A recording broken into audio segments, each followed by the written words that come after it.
ఊరు పేరు చెప్పంలే. పెళ్ళయ్యి ఏమండి 15 సంవత్సరాలు అయింది. ఎన్ని సంవత్సరాలు? అతడు ఉద్యోగం, చాలా మంచి ఉద్యోగం, ఇంజనీర్ ఉద్యోగం. కొన్ని వేల రూపాయలు వస్తూ ఉంటాయి ఉద్యోగానికి, లక్షలే. కానీ పెళ్ళయింది కానీ ఎన్ని సంవత్సరాలు అయిందండి? 15 సంవత్సరాలు అయింది కానీ పిల్లలు లేరండి. చాలా కాలం నుంచి ప్రార్థన చేస్తున్నా. ప్రార్థన చేస్తుంటే చక్కని బాబు పుట్టాడండి. ఎన్ని సంవత్సరాలకి? 15 సంవత్సరాలకి బాబు పుట్టాడండి. స్తోత్ర, హల్లెలూయా. ప్రియులారా, వారు అత్తింట్లో ఉన్నారు ఉద్యోగం కోసం. భర్త డ్యూటీకి వెళ్ళిపోతాడు. ప్రియులారా, ఆడు పేరు నా పేరే పెట్టుకున్నారు. ఆడి పేరు ఎవడికే? వాళ్ళ అబ్బాయికి. స్తోత్రం చెప్పండి, హల్లెలూయా. అన్నం ముట్టేటప్పుడు వేస్తారు కదా, చెప్పండి అమ్మా. ఆడు పాకి పాకి పాకి పాకి ఏదట్టుకున్నాడంటే బైబిల్ అట్టుకున్నాడు. ఆడు ఏమట్టుకున్నాడు? స్తోత్రం చెప్పండి. బైబిల్ పట్టుకుంటే ఏమవుతారమ్మా? అమ్మా మీకు ఉన్నదే చెప్పండి. మరలా సేవకుడు అవుతాడా? Very good. నీ ఆలోచన అది. ఆడి సేవకుడు అవ్వాలంటే నువ్వేం చేయాలి? అప్పటి నుంచే నువ్వు మొదలెట్టాలి. చేయవు, తినేసి పడుకుంటావు. ఆడేమవుతాడు ఇంకా? ఆడి సేవకుడు అవ్వాలంటే ఈ రోజుని బాల్యం నుండి నువ్వేం చేయాలి? అతని కొరకు చేతులెత్తి కన్నీరు కాచి, ప్రభువా నీ గ్రంథం పట్టుకున్నాడు, నీ వాక్యం పట్టుకున్నాడు కాబట్టి రాబోయే దినాల్లో నా కుమారుడి బహుగా వాడుకోమని నువ్వు ప్రార్థన చేయాలి. కానీ తినేసి పడుకుంటున్నావు నువ్వు. ఇంకేం వాడుకుంటాడు ఆయన్ని? స్తోత్రం చెప్పండి గట్టిగా. ఏది ఆయన పేరేంటి? సమయలు. ఏం చేసింది వాళ్ళ అమ్మ? ఏం చేసిందమ్మా? ప్రార్థన చేసింది, ప్రభు వాడుకో వాడుకో వాడుకో అమ్మా, వాడుకోవయ్యా, నా కొడుకును వాడుకో అని కన్నీళ్లతో దివారాత్రులు ప్రార్థన చేస్తే దేవుడు ఏం చేశాడంటే ప్రవక్తగా మార్చేశాడు. దేవుడు ఆవుణ్ణి, తన కుమారుని ప్రవక్తగా మార్చేసి సమూయేలు ప్రవక్త. దేవుని స్తోత్రం చెప్పండి, హల్లెలూయా. కాబట్టి ఈ యొక్క రాత్రి యేసేపు ఏం ఒప్పుకోలేదు అంటే ఎవరికి భయపడుతున్నాడు? అందరు చెప్పండి. ఆ ఉద్యోగం చేస్తున్నాడు, ఇంజనీర్ ఉద్యోగం వెళ్తున్నాడు. వీడికి 1వ సంవత్సరం వచ్చింది, 2వ సంవత్సరం వచ్చింది, 3వ సంవత్సరం వచ్చింది. ఎవడికి? పిల్లోడికి. ఆ నాన్న అన్నాడంట, దగ్గరే కాదు బడి. ఏ బడి ఏమా? ఏ బడి? పప్పల బడి, ఉప్మా బడి. మీ డైలాగ్ లేయండి. ఆ నాన్న అన్నాడంట, ఇక్కడే కదా జాయిన్ చెయ్యా అని అన్నాడంట. అలా ఆయన ఇదే పని అని వాళ్ళ అమ్మ ఏం చేసింది? పంపించేస్తుంది ఎక్కడికి? ఉప్మా బడికి. ఆయన ఏమో డ్యూటీకి వెళ్ళిపోతున్నాడు, ఈడేమో బడికి వెళ్ళిపోతున్నాడు. అమ్మగారేమో చక్కగా మరి కూర్చుంటుంది. ఒక రోజున అందంట, ఏమండి నాకు బోరు కొట్టేస్తున్నా, ఉండలేకపోతున్నాను ఇంట్లో అని అంటుంది. ఏం కావాలో చెప్పు అన్నాడంట. ఎవరో? అలా ఆయన గారు. నాకు బోరు కొట్టకుండా ఉండాలంటే ఏం కావాలో చెప్పండి అమ్మ ఆడవాళ్ళు. టీవీ కావాలి. బాగా చెప్పారమ్మా, అనుభవాలు మీకు అనుభవాలు ఉన్నవాళ్ళే చెప్తారు ఈ మాట. ఆడేం చేశాడు? ఎగేసుకొని వెళ్ళిపోయి గోడ దిగేసేసాడు. ఆడి మళ్ళీ చిన్నది కాదు, పెద్దది. పెద్ద లేకపోతే కంటి కనపడదంట అమ్మకి. ఎగేసుకొచ్చి దిగేసేసాడు. ఇక 24 అవర్స్ చెప్పండి అమ్మా, టీవీ సెల్లో. ఆయనేమో పొద్దున వెళ్ళిపోతాడు డ్యూటీకి, ఈడేమో ఇటు వెళ్ళిపోతాడు, ఆయనేమో అటు వెళ్ళిపోతాడు. అమ్మగారేమో చక్కగా తినేసి కాలు చాపి కూర్చుని ప్రతిరోజు ఏం చేస్తుంది? టీవీ సెల్లో. ఈ టీవీ చూస్తూ ఉండగా, ఈ సెల్ ఫోన్లు చూస్తూ ఉండగా మనసు మారిపోయి, హృదయం మారిపోయి, తలంపులు మారిపోయి, అన్నీ మారిపోయి ప్రియులారా, ఆ పక్కింటోని ప్రేమించేసింది. ఆడికి పెళ్ళయింది. ఆడికి 2 పిల్లలు, పాప బాబు అంట ఆడికి. చూసావా? రే కూర్చో బాబు, కూర్చో. సంతకాడ పెట్టుకోవాలి నాన్న మేస్త్రి.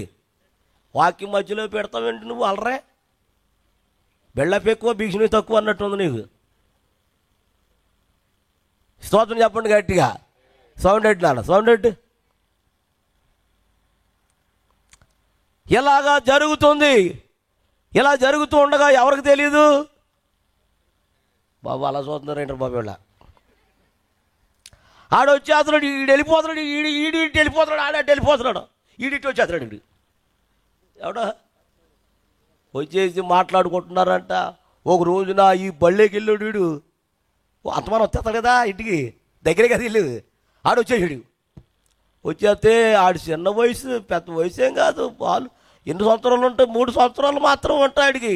ఆడు రాగానే అన్నాడట, అమ్మా మమ్మీ ఇతడు ఎవడో అడిగాడట. చూసావా? ఆవిడందంట భయపడిపోయి, అంకుల్ రా అంకులు, అంకుల్ మన అంకుల్ అందట. ఆడన్నాడట, పలానా అంకుల్ వచ్చాడని డాడీ వచ్చాక చెప్తాను అన్నాడంట.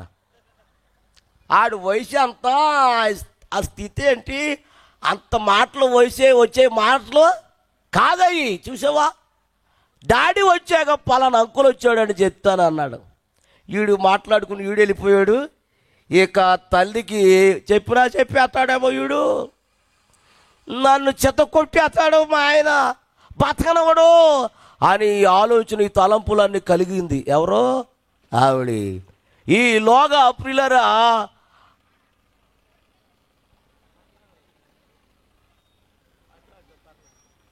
ఈలోగా ఏం జరిగింది తెలుసా?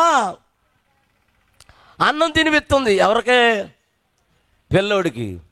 అన్నం తినిపించేసిన తర్వాత, నేను బాత్రూమ్కి వెళ్ళాలమ్మా అన్నాడంట. ప్రతిరోజు బయట కూర్చోబెట్టేది.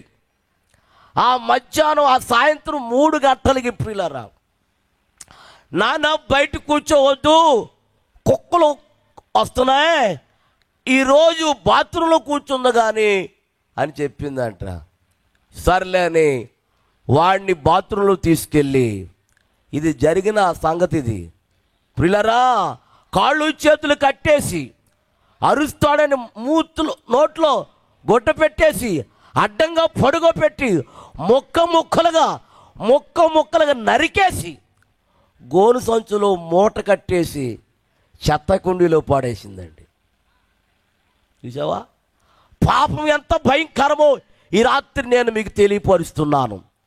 ఇప్పుడు పాపానికి కుర్రోళ్ళు పరిగెత్తుకెళ్ళిపోతున్నారు. తాగుడికి, వ్యభిచారానికి ప్రియులారా చాలా మంది బానిసలైపోయి, తల్లిదండ్రులు పిచ్చెక్కిపోయి మెట్లు చేసి వాళ్ళ జీవితాలు పాడు చేస్తున్నారు. పిల్లలు యవనస్తులు ప్రియులారా ఎంత భయంకరంగా తయారయ్యారంటే, పిల్లల వల్ల ఈ తల్లిదండ్రులు మైండ్ చేంజ్ అయిపోయి ఏమవుతున్నారు, తల్లిదండ్రులు బాధపడిపోతున్నారండి. దేవునికి స్తోత్రం చెప్పండి గట్టిగా. హల్లెలూయా. ప్రియులారా, మొత్తం చాలా చేంజ్ అయిపోయి సాయంత్రం 9 గంటలకు వచ్చాడు అలా ఆయన ఉద్యోగం చేసి. లేక పుట్టాడు 15 సంవత్సరాలకి. ఏడమ్మా నా బిడ్డేడని అడిగితే పక్కింటోళ్ళు ఆడుకుంటాకు తీసుకెళ్ళారని చెప్పింది. సర్లే, వాడికి వ్యవసాయం అంటే ఇష్టం అంట. ఆవులు అనగా గేదెలు అనగా వారికి వ్యవసాయం అంటే చాలా ఇష్టం. సర్లే పాలు చేస్తాను, పాలు తప్పాలు ఇచ్చింది.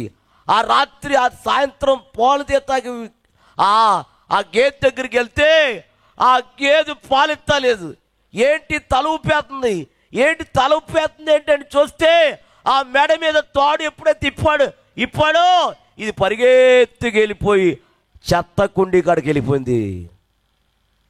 చెత్త కుండీలోకి వెళ్ళిపోయి మూతో ఆ యొక్క మూట తీసి కిందేస్తే ఆ మూట పగిలిపోయి ఆ యొక్క బాడీ చాలా చెదిరైపోయింది. కాళ్ళకి నడానికి చేతులకి మొక్కలైపోయి చెల్లాచెదురైపోయాయి.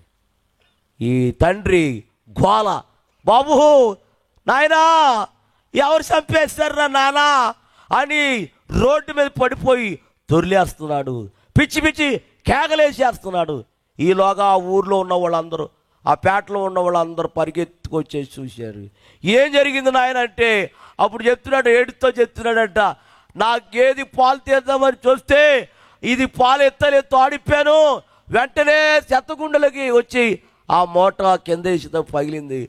నా కొడుకుని ఎవరో చంపేశారమ్మా, ఇందులో పెట్టారని చెప్పి మార్తవా అందరూ వచ్చేసారు. ఆ బాడీని తీసుకెళ్ళి వారున్న అద్దింట్లో అరుగు మీద పడుకోబెట్టారు. అందరూ ఏడుస్తున్నారు, పాప అయ్యో బాబు ఎవరు చంపేశారని వాళ్ళు అనుకుంటూ ఉంటే భార్య ఏం చేయాలమ్మా, ఏమ్మా భార్య ఏం చేయాలి, నవ్వాలా, ఏడవాలి, చాలా ఏడవాలి. ఒక ఆయన అడిగాడంట, ఏమ్మా మీ ఆయన గోళ్ళ మీద ఏడుస్తున్నాడు, మీ అబ్బాయి చచ్చిపోయాడు, చంపేశారు కదా, నువ్వేంటి అలా చూస్తున్నావు, ఏడవే అంటే నాకు తెలియపోయి చూసావు కదమ్మా అంటే అప్పుడు అలా ఆయన అన్నాడంట, ఆమెనేమి కథపోద్దండి మీరు ఎలా వచ్చేయండి అన్నాడంట. చుట్టాలకు కవర్ చేశారు, అందరూ కవర్ చేశారు, కార్యక్రమం చేయాలనిపిస్తుంది. తెల్లారే ఈలోగా ముసలావిడి, ఒక ముసలావిడి కర్ర పట్టుకుని ఆ జనం మధ్యకి వచ్చింది. నానా నీ కొడుకుని ఎవరు చంపలేదు నానా, మీ ఆవిడే చంపేసింది. నాకెలా తెలుసు అంటే నేను బయటకు వచ్చాను, మధ్యాహ్నం 3:30 గంటలకి నేను వచ్చాను. ఈవిడ ఏంటి అట్టుకెళ్తున్నాను చూస్తే ఎక్కడ దాకా అట్టుకెళ్తా చూస్తూ ఉంటే చెత్త కుండి కాడికి వెళ్ళి చెత్త కుండీలో పడేసింది నాయన, అది మాత్రం నేనే చూశాను అని చెప్పింది. దేవుని స్తోత్రం. ఈ చుట్టాలందరూ వచ్చి పలకరిస్తున్నారు, ఏమ్మా ఏం చేసావు కొడుకునట్టే చెప్తలేదు, కొడుతున్నారు. కొంతమంది పట్టాలు చూశారు. అలా ఆయన అడ్డెళ్ళి మీరెవరు ఆమెను కొడతాకి వీలు లేదు అని చెప్పి ఆయనే ఇంట్లోకి వెళ్ళి, ప్రియులారా ఆ తలుపు ఈ తలుపు 4 గుమ్మాలు తలుపులు వేసేసి ఏ కత్తితో చంపేసిందో ఎవరినే చెప్పాలి, అదే కత్తి తీసుకుని తన్ని ముక్కలుగా నరికేసేసాడండి. తర్వాత నా కొడుకు లేనప్పుడు చెప్పు, నా భార్య లేనప్పుడు నేనెందుకు బతకాలని ఆ కత్తి తీసుకుని తన మెడ నరుక్కుని చచ్చిపోయాడండి. ఈ మాట ఎందుకు చెప్తున్నానంటే పాపం ఎంత భయంకరమో నేను మీకు తెలియపరుస్తున్నాను. చూసావా, పాపం వల్ల కొడుకు చచ్చిపోయాడు, పాపం వల్ల భార్య చచ్చిపోయింది, పాపం వల్ల భర్త చచ్చిపోయాడు, కుటుంబమే, నోరు ఉన్న వాళ్ళందరూ చెప్పండి, కుటుంబమే సర్వం నాశనం అయిపోయింది. యవనస్తులు బొత్తుగా తల్లి లేదు, పిల్ల లేదు, అక్క లేదు, చెల్లి లేదు, అమ్మ లేదు, నాన్న లేదు, వదిన లేదు, వాయవరుస లేదు. ప్రియులారా సొదొమ గొమొర్రా ఎందుకు తగలబెట్టేశాడంటే చెప్పు, అక్కడ కూడా వాయవరుస లేదు, తగలబెట్టేశాడు. జాగ్రత్త. ఈ రాత్రి నా ప్రియమైన దేవుని బిడ్డలారా, యవనస్తులారా, ఈ రాత్రి నీ గురించి దేవుడు మాట్లాడుతున్నాడు. ప్రియులారా పాపం ఎంత భయంకరమో, కుటుంబం అంత సర్వనాశనం అయిపోయింది.